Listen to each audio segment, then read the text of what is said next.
समुपस्थित सज्जनों देवियों, कल हम लोग आहार संबंधी चर्चा के क्रम में मैं आपको एक कहानी सुना रहा था, जिसमें आचार्य के प्रश्न के उत्तर में उन्होंने कहा हित भूख मित भूख ऋत भूख। तो हित भूख की हम चर्चा किए, मित भूख की भी चर्चा हम लोग कर रहे थे। तो मित भूख का मतलब होता है सीमा में। मित भूख का अर्थ है सीमा में मात्रावत आहार का सेवन करना। और इसके बाद ऋतु भूख, ऋतु के अनुसार आहार का। तो क्योंकि भारतवर्ष में हम विभिन्न ऋतुओं को, 6 ऋतुओं का आनंद लेते हैं। मोटे रूप में भी अगर देखें तो ग्रीष्म ऋतु, वर्षा ऋतु और शरद ऋतु।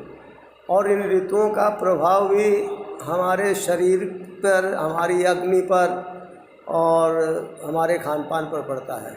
तो अच्छा, ऋतु के अनुसार भी बहुत से साग सब्जी फल हमें उपलब्ध होते हैं। इसलिए ऋतु भूख का अभिप्राय है कि ऋतु विशेष में, जैसे अब बसंत ऋतु है, वो कफ प्रधान काल है, उसमें स्वाभाविक रूप से कफ की वृद्धि होती है। तो बसंत ऋतु में हमें कफज आहार से या इस तरह के शीतल आहार वगैरह से बचना चाहिए। उसी तरह से वर्षा ऋतु जो है स्वाभाविक वात का प्रकोप काल है, उसमें वातिक आहार, वृक्ष आहार, कटुतिक्त कषाय रसों से के सेवन से बचना चाहिए। इसी प्रकार शरद ऋतु पित्त प्रकोप काल होता है। तो शरद ऋतु में पित्तवर्धक आहार, ज़्यादा खट्टे, ज़्यादा लवण, कटु रस युक्त आहार से, माने चरपरे आहार आदि से बचना चाहिए, जो शरीर में एसिडिटी पैदा करते हो, अम्लपित्त वगैरह पैदा करते हो। तो ये ऋतु भूख। तो आहार संबंधी विवेचना पर हम इतना संक्षेप में कहें कि हमारा आहार हितकर हो, हमारे शरीर और स्वास्थ्य के लिए अनुकूल हो। दूसरा, आहार की मात्रा माने मित भूख, यानी मात्रावत आहार हो।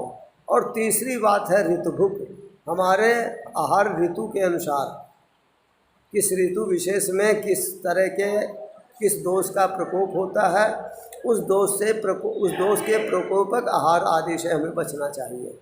तो ये आहार संबंधी चर्चा हुई। अब इस संदर्भ में आहार में क्या क्या लें, तो संक्षेप में हमने विचार किया क्या क्या नहीं लेना चाहिए। तो विशेष रूप से इस संदर्भ में हमें ध्यान रखना चाहिए कि नमक, चीनी और चाय या मैदा से बने पदार्थ, इनको सही रूप में देखा जाए तो ये स्लो पॉइजन है, या इसको सफ़ेद विष भी कहते हैं। नमक का अति प्रयोग, चीनी का अति प्रयोग, चाय का, मैदा से बनी चीज़ों का अति प्रयोग से हमें बचना चाहिए। ये जीभ के लिए तो स्वादिष्ट होते हैं, लेकिन स्वास्थ्य के लिए हितकर नहीं होते। दूसरी बात, हमें मांसाहार से भी परहेज करना चाहिए। इस पर अगर हम गहराई से विचार करें तो हम पाते हैं कि हमारे शरीर की रचना, चाहे हम दांतों को देखें, हमारे नाखून को देखें, हमारे जो पाचन तंत्र के जो अंग हैं, आंत आदि, छोटी आंत, बड़ी आंत, इनकी बनावट हमारी सर्वथा मांसाहारी जीवों से भिन्न है। ईश्वर ने हमें शाकाहारी भोजन के लिए के अनुरूप हमारे दांतों की संरचना, हमारे पाचन तंत्र की संरचना बनाई है। तो ईश्वर हमें शाकाहारी जीव के रूप में प्रस्तुत करता है।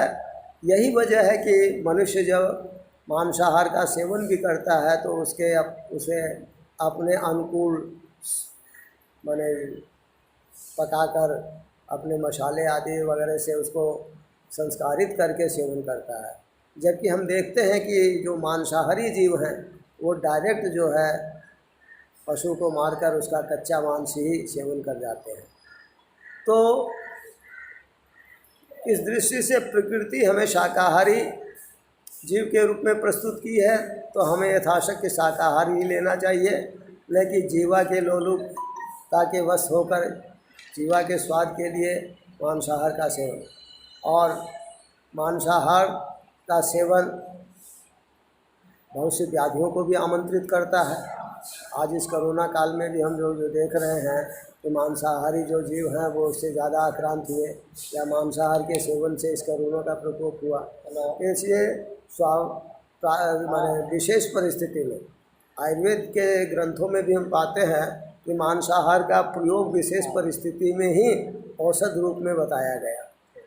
इसलिए सामान्य रूप से यथाशक्य हमें मांसाहार से परहेज करना चाहिए। तो ये इतना आहार विषयक जो विषय है कि जैसा मैंने कहा श्रीमद् भागवत गीता में भी कहा युक्ता आहार विहारस्य, तो हमने युक्त आहार का विचार प्रस्तुत किया। अगली चर्चा में हम लोग युक्त विहार की चर्चा करेंगे, युक्ता आहार विहारस्य। और इसी बात को महर्षि वाग्भट ने भी कहा, नित्यम हिताहार विहार से भी। तो नित्यम हिताहार की चर्चा हमने ने की। अब नित्य हितकर विहार की चर्चा हम अगले चर्चा में करेंगे। तब तक के लिए